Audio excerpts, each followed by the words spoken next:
Bienvenue à ce 8e épisode de Synchronicité. Aujourd'hui, on fait les choses un peu différentes. Je suis sur ma marche matinale et je vous apporte avec moi.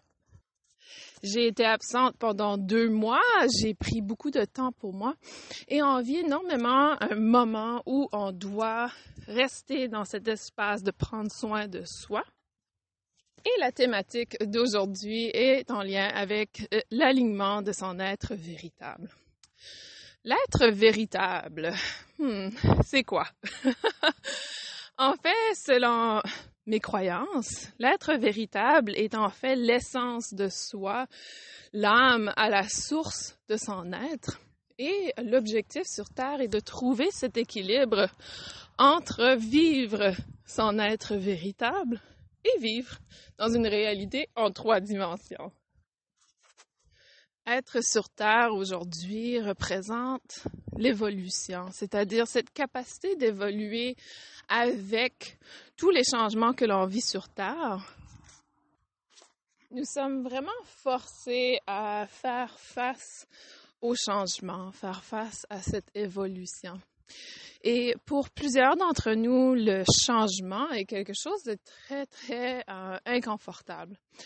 Et avec la situation du virus, comme je l'avais indiqué auparavant, nous avons été forcés à faire un retour vers soi, faire un retour vers son être véritable.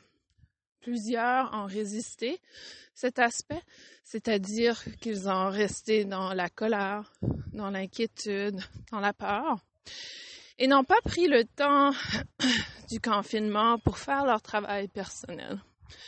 Et en quelque sorte, c'est un peu pour ça que on est en pause, si on veut. Depuis le mois de septembre, beaucoup de restrictions reviennent parce que c'est une opportunité, encore une fois, pour nous de grandir, d'évoluer, d'avoir ce passage vers un être plus éveillé. Et tous sur Terre ont cette opportunité d'évolution. C'est à nous de vraiment choisir, est-ce qu'on y va ou on n'y va pas? Ceux d'entre nous qui résistent à ce changement, cette évolution, vont malheureusement vivre énormément de souffrance. Plusieurs d'entre vous est sûrement poussé à sortir d'une relation qui ne vous sert pas à votre essence, sortir d'un travail qui ne vous donne aucun plaisir et vous donne une illusion d'être en sécurité. Peut-être que vous allez sortir de relations d'amitiés qui ne sont pas en alignement avec vous. Il y a énormément de changements qui se produisent présentement et je vous invite vraiment à rester ouvert au changement. Lorsqu'on cesse de résister le changement, on apporte une ouverture et on accueille les magnifiques bienfaits de vivre dans le moment présent. La vie peut être très facile pour ceux et celles qui choisissent d'évoluer et très cruelle et difficile pour ceux qui choisissent de rester dans cet espace mental, d'être affectés par tout principe environnemental autour de soi, comme les médias, les gens avec qui vous êtes au quotidien, votre travail, etc. Alors, posez-vous la question, quels sont les aspects de votre vie aujourd'hui qui vous poussent à changer? Qu'est-ce que vous résistez comme changement? Beaucoup d'entre vous vivent des relations très difficiles au niveau romantique et on est énormément poussé à retourner dans la solitude si on n'arrive pas à être seul lorsqu'accompagné. C'est-à-dire, si votre relation de couple romantique est une relation codépendante ou une relation que vous utilisez pour vous distraire de votre propre travail personnel, alors là, vous allez vivre d'énormes conflits qui vont vous pousser à faire face à cette codépendance, à faire face à cet aspect de dépendre des autres. Et honnêtement, aujourd'hui, presque toute la population humaine vit une codépendance. Que ce soit une codépendance relationnelle au niveau romantique, que ce soit une codépendance au niveau du travail, au niveau de cette illusion de sécurité, de protection, une illusion financière. Donc, nous avons des codépendances partout. Et vraiment, la voie de l'humain libre, l'humain souverain, est d'exprimer justement notre souveraineté. Cette capacité à prendre soin de soi, cette capacité à présenter tous les aspects qui peuvent nourrir notre besoin personnel. Oui, nous sommes des êtres collectifs, sociaux, mais c'est un peu notre ombre, parce que c'est ce qui va nous mettre en déséquilibre avec notre essence. Et c'est ça la beauté de vivre sur Terre, c'est de trouver l'équilibre entre cette codépendance sociale et l'ermite totale. Donc, essayez de trouver justement les espaces dans votre vie où vous êtes codépendant. Est-ce que vous êtes codépendant d'un travail? Parce que vous vous dites, si vous sortez du travail, vous ne pourrez pas arriver financièrement. Et vous pouvez trouver toutes les raisons du monde. Ce sont que des excuses. Des excuses qui vous bloquent dans votre évolution. Oui, j'étais dans vos souliers. Oui, j'ai eu peur et je ne suis pas allée de l'avant. Oui, j'ai eu des problèmes relationnels, des relations toxiques, des abus. Oui, j'ai eu des divorces ou un divorce. Oui, j'ai vécu des difficultés dans les mêmes aspects que vous avez. Et pourtant, je vois maintenant pourquoi le parcours était nécessaire. Et ce sera la même chose pour vous. Le parcours, lorsque vous le regardez quelques années plus tard, vous fait tout le sens du monde. Donc, c'est vraiment de regarder sa vie avec cette perspective de souveraineté. Cette capacité que vous avez en vous, ce pouvoir de prendre soin de vous, de vous apporter tout ce dont vous avez besoin, de vous détacher un peu du monde matériel, du monde physique, en quelque sorte, mais d'allouer l'espace pour pouvoir vraiment prendre soin de vous, faire un retour vers soi. Et là, vous allez dire, Isabelle, mais par où je commence? À quoi je regarde en premier? Qu'est-ce que je fais en premier? Quelles sont les actions? On cherche tout un manuel qui nous permet de faire les choses étape par étape, mais ce manuel n'existe pas. Vous avez le manuel en vous. Vous avez les instructions en vous.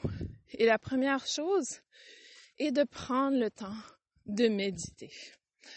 Ah, la méditation. Le mot qui fait peur. Moi, je n'ai pas besoin de méditer. J'arrive à vivre ma vie sans méditation. Ou la méditation, ça me parle pas vraiment. Je la fais d'une autre façon. Je regarde la télévision. Oui, mais là, on est dans un autre moment de notre vie où la méditation est presque un prérequis pour l'évolution. Nous avons passé tellement de temps à nous distraire avec des aspects extérieurs de soi qu'il n'y a peut-être plus de choix envers la méthode pour connecter avec son essence, avec son être véritable. Donc, si pour vous le mot méditation vous fait peur, prenez peut-être un moment pour vous asseoir et rester en silence pour 1 heure. Je crois que j'en avais pas... 1 heure, 1 minute. Ouf, 1 heure, ça serait trop long. C'est long pour moi. Donc, prenez du temps pour vous, pour rester en silence. Et vraiment, La méditation peut commencer par justement ne pas placer de musique dans la voiture lorsque vous vous déplacez. Peut-être essayer d'apprivoiser le silence le plus possible. Il est hyper difficile. Oh, je viens de trouver une pièce de monnaie sur ma marche en pleine forêt. Alors, nos guides sont avec nous, n'est-ce pas? Et ce que je disais, c'est que vous pouvez commencer par apprivoiser le silence. C'est vraiment la clé du succès et de pouvoir être confortable avec vous-même. Et ne pas être confortable avec le silence, c'est-à-dire les gens qui rentrent chez eux du travail, qui allument la télévision parce qu'ils ne veulent pas se sentir seuls, les gens qui ont toujours de la musique dans la voiture, les gens qui sont toujours sur leur téléphone, sont des gens qui n'arrivent pas à être avec eux-mêmes, en silence, besoin de distraction. Et c'est pour ça que la méditation est devenue hyper importante dans notre société, parce que notre société est toujours dans la distraction. Donc, lorsque l'on a des polarités très extrêmes, comme aujourd'hui, on a des moyens très extrêmes pour pouvoir revenir dans cet espace qui éveille notre essence, notre être véritable. Donc, on a besoin de discipline. Le mot discipline. Soyez disciplinés dans votre pratique. C'est à vous de choisir. C'est à vous de choisir votre être, de le voir comme quelque chose d'important pour plusieurs. Vous pourriez le faire pour une autre personne, mais quand ça vient à le faire pour vous, c'est hyper difficile. Pourquoi? Est-ce que vous êtes déjà demandé pourquoi? Le pourquoi, c'est qu'à la base, vous ne vous voyez pas comme quelque chose d'important, quelqu'un d'important. Vous n'accordez pas une importance à votre être. Et c'est ça vraiment qu'on est en train de perdre dans notre société. C'est la reconnaissance du pouvoir et de la lumière qui nous habite. Entendre dans l'illusion que l'on n'est pas capable de faire quelque chose. Et oui, à la base, c'est ça la codépendance. Donc, nous sommes entraînés, si on veut, à devenir codépendants. Par contre, la problématique dans la codépendance est cette incapacité de faire confiance à autrui, c'est-à-dire, nous devenons codépendants d'une personne, mais nous ne laissons pas cette personne faire les choses à sa façon. On veut absolument que les choses soient faites à notre façon. Par exemple, dans une relation romantique, nous allons nous attendre que notre partenaire va nous faire plaisir, va nous apporter du bonheur. Et tout ça entre dans un cadre très spécifique. Donc, il doit me dire bon matin, il doit m'embrasser à chaque matin, il doit, si on ne vit pas ensemble, m'envoyer un texte à chaque jour, il doit être présent pour mes besoins émotionnels, il doit être présent pour mes besoins au niveau affectif, au niveau du support. Donc, on a tout ce cadre très spécifique pour l'autre personne. Et ça, c'est de la codépendance. Donc, c'est cet aspect où on a des attentes sur autrui. Et si les attentes ne sont pas répondues, aïe, aïe, aïe, il ne fait pas beau dans le couple. Il y a du conflit. Et là, on embarque dans l'approche de blâmer l'autre personne pour nos besoins non répondus. Donc, on se détache complètement de notre responsabilité personnelle. C'est de la faute de mon travail, mon employeur, mon mari, ma conjointe, mes enfants, la personne qui a frappé ma voiture, la personne qui a fait ci, le gouvernement, les décisions des politiciens, etc. On va tout blâmer aux autres, alors qu'on perd complètement la notion que nous sommes un être souverain. Vous avez le choix. Vous avez toujours le choix. Je vais le répéter. Vous avez toujours le choix. Et vraiment intégrer ce concept. Vous avez toujours le choix. Et si vous choisissez de rester dans cette relation de codépendance qui ne répond pas à vos besoins, vous avez choisi cette relation. Personne ne vous a forcé à entrer dans cette relation. Nous avons toujours un choix. Toujours, toujours, toujours. Même aujourd'hui, en m'écoutant, vous avez le choix. Vous pourriez choisir à ce moment-ci de faire autre chose. Vous pourriez choisir à la suite de l'écoute de ce balado de faire une méditation. Vous pourriez choisir, au lieu de regarder les médias sociaux pendant des heures, de passer du temps pour vous, de regarder votre publication, de regarder votre peut-être image intérieure. Donc, c'est vraiment dans cette optique. Nous sommes peut-être éduqués d'une certaine façon, mais on a tous eu le même choix. Et moi inclus, je ne suis pas différente des autres.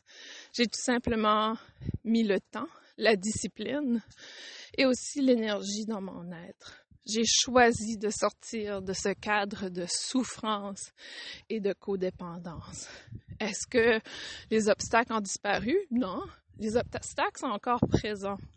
Mais lorsqu'on voit la vie avec des choix, avec cette souveraineté, tout devient plus simple, plus facile.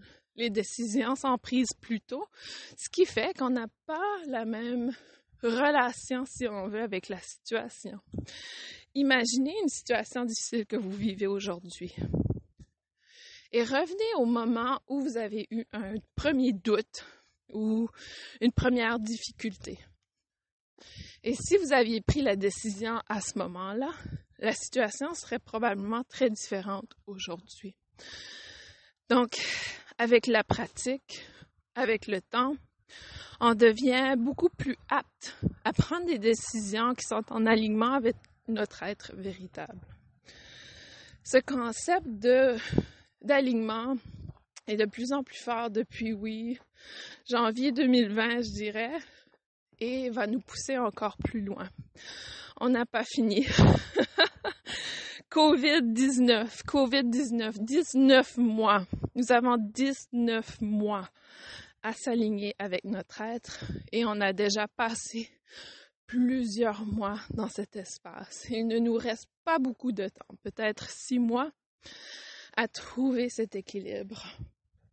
Qu'est-ce qui va arriver après les 6 mois? Eh bien, la souffrance va être tellement difficile à prendre que vous allez être vraiment forcé à sortir de cette situation. Et par forcer, je veux dire que les gens qui n'ont pas choisi d'aller chercher un nouveau travail vont être peut-être dégagés de leur emploi. Ces gens qui n'ont pas choisi de sortir d'une relation toxique vont être mis à la porte de leur relation, vont vivre des choses encore plus complexes qui vont vous forcer complètement à sortir de la situation. Donc, est-ce que vous choisissez de le faire aujourd'hui ou est-ce que vous voulez continuer cette habitude de repousser toujours à la dernière minute? Et si vous regardez votre vie, lorsqu'on repousse les choses à l'univers, on n'est pas toujours content de la façon que les choses se manifestent. Pour moi, c'était un peu lorsque j'étais dans mon premier mariage, par exemple. L'univers a décidé que je n'avais pas pris la décision, que j'aurais pu prendre à plusieurs reprises de partir et m'a poussé vraiment à sortir de la relation, à créer une situation dans laquelle je ne pouvais pas accepter les conditions et le seul choix que je percevais à ce moment-là était de partir. Donc, allez vraiment faire cette réflexion personnelle de ce que vous cherchez, ce que vous voulez manifester. Et si les conditions dans lesquelles vous vivez aujourd'hui ne répond pas à vos besoins, identifiez comment cela peut changer pour vous. Et n'allez pas indiquer que c'est à l'autre personne de faire telle chose, à l'autre personne de changer, au travail de changer, à l'environnement de changer. Parce que ça, c'est rester dans le choix que l'on redonne tout notre pouvoir et notre contrôle à l'extérieur de soi. Et ça me surprend toujours que les gens ne voient pas ce jeu. On choisit de donner notre pouvoir aux autres en disant « c'est à lui de changer ». Donc, la décision tombe sur l'autre personne complètement. Et ça, pourquoi s'attendre à quelqu'un change lorsque la problématique a été causée par cette relation toxique dès le départ? La personne a toujours eu le comportement. Pourquoi on s'attend que l'autre change? Pourquoi? Parce que changer soi-même est très difficile. Alors, on s'attend que l'autre personne va changer, alors que pour soi, on se dit c'est trop difficile de changer. Quelle attente irréaliste! Vraiment. Alors, éveillez-vous à cet aspect irréaliste, ces attentes que l'on a qui ne font aucun sens. Et ça me fait rire parce que lorsqu'on réalise l'ironie de cet aspect, c'est un peu drôle de le percevoir dans notre vie quotidienne. Et ne soyez pas trop sérieux dans cette approche. Je vous encourage à vraiment être ouvert, à sourire, à rire, à voir l'ironie du monde. Vous pouvez le faire en regardant la situation d'une perspective beaucoup plus élevée. Moins vous allez prendre votre situation au sérieux, c'est-à-dire de tomber dans la colère, dans l'inquiétude, dans la peur, plus vous allez prendre les choses à la légère, dans le sens d'amour, de joie, de le voir comme une expérience. Vous êtes ici pour vivre des expériences. Plus facile ce sera pour vous de bouger vers cette souveraineté, de vous choisir.